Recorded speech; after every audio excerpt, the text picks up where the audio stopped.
All right, so Mike makes the point here that everyone, in a way, has an entrepreneurial spirit. Only 60% of Americans own their own businesses, but everybody has a little bit of inclination, sort of. But it takes a lot more than that to be successful. Um, he says it takes a little bit of the right kind of crazy to believe in yourself enough to kind of start a business. And so, why is that? Because the failure rate is astronomical, as he puts it. And so he kind of highlights some of the statistics for new businesses. He's saying about a million new businesses are started every year. 20% of those fail in the first year. 64.3% fail in the next 10 years. And a really, really small elite amount of 0.04% reach $100 million in sales. And so it's a very small elite group that can get to $100 million in sales. Now, the great thing is that Mike is coming from the standpoint where Big B Coffee has kind of crossed that threshold of $100 million in sales. It's been running for quite a while. I think, like I said, they're probably celebrating around 25 years, if not more. And so he writes from a very unique position, and he's definitely entitled to have opinions based on this hard work they put in and being in this elite group of 0.04%. And so um, this book and the way this videos are going to be made is sort of an invitation to kind of sit down and have a discussion over a cup of coffee. Michael makes the point that that's how he wrote the book, is if you were going over his house, you're sitting down with him and having a cup of coffee. And I'm going to kind of focus on these videos in the same way. It's a conversation. You don't want to make them very formal. And so the invitation is to sit down in my backyard at my picnic table. That's Mike talking. So kind of let's jump into the next page here. And Mike makes the point that the number one ingredient, the most powerful factor in whether your new business will succeed or fail is you. You're the number one ingredient. Your mindset, your enthusiasm, your attitude, your commitment are the most powerful influences on success of your new enterprise by a factor of 10. So a lot of people think it's all these outside factors, but they never tend to look at the number one ingredient, which is you. A lot of times they have everything, all their ducks in a row. They they get the business loan, they get the right location, they did all the research and weaknesses on the business, but they don't realize that they need to look in the mirror first and foremost and understand that you're the driving factor. Nobody's going to be able to push this business along more than you. And so I think this is a very good point. I think this chapter, due diligence, is basically talking about the due diligence that first and foremost needs to be done is on yourself. I think a lot of people um, do all kinds of things. So, for instance, he says they start out by, figuring out the capital structure, what is the precise leverage that somebody needs. Um, they figure out the real estate data, uh, what is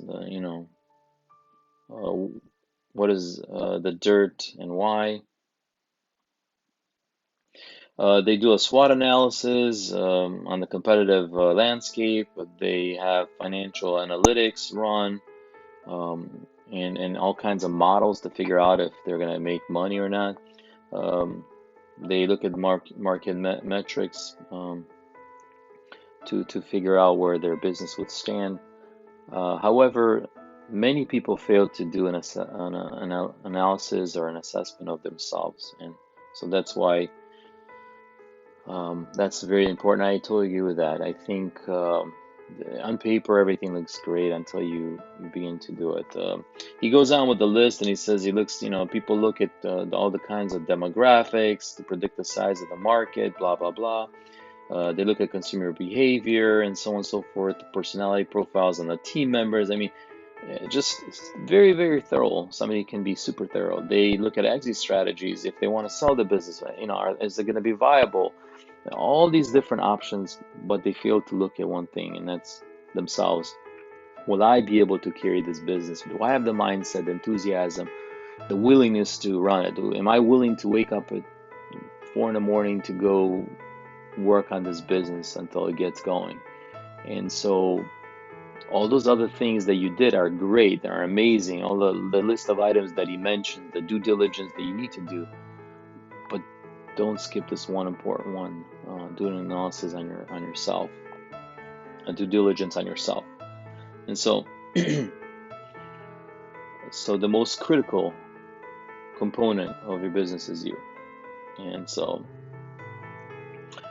you must have a clear, comprehensive understanding of yourself.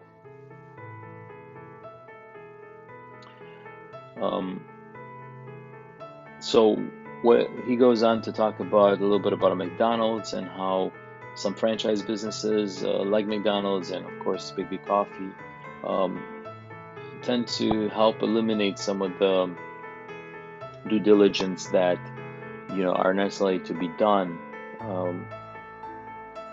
And so, but you are still a factor even in a franchise business, and you need to be ready to do whatever it takes to make it happen if you want to be successful. He says there have been hundreds and hundreds of different coffee shops concepts started in America over the past 25 years. How many have gotten to 100 million in revenue?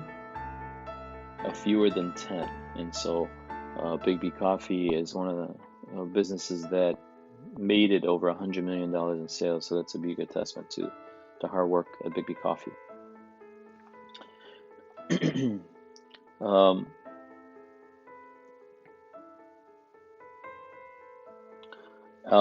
Here Mike goes on and attests a lot of the victories that he was able to attain while starting Big B to Bob, a great partner, and somebody that he was able to make a great team with. And so they work really, really well in tandem together. They're both a little bit of crazy, and they both work really hard.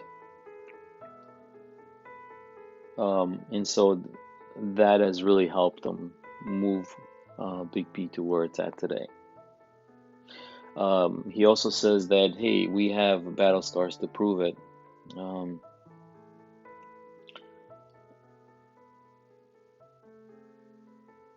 He says my partner's right shoe is untied because he won't take the time to bend over and make a bow.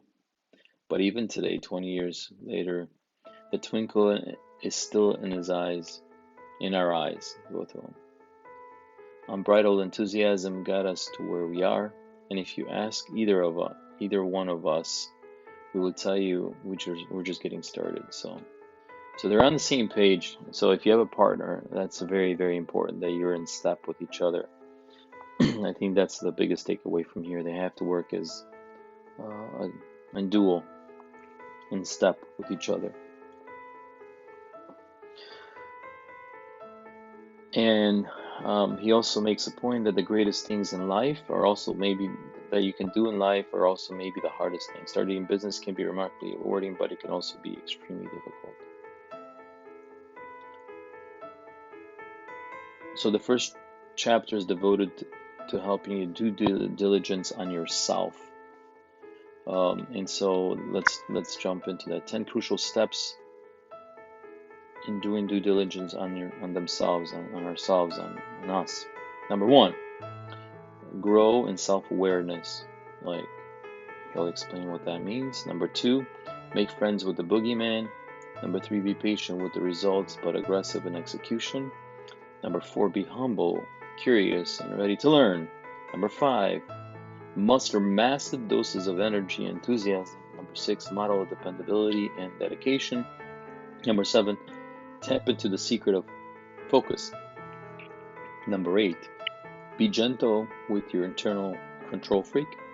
Number 9, gut check your ego. Number 10, name the end game, and number 11, the powerful stuff is simple.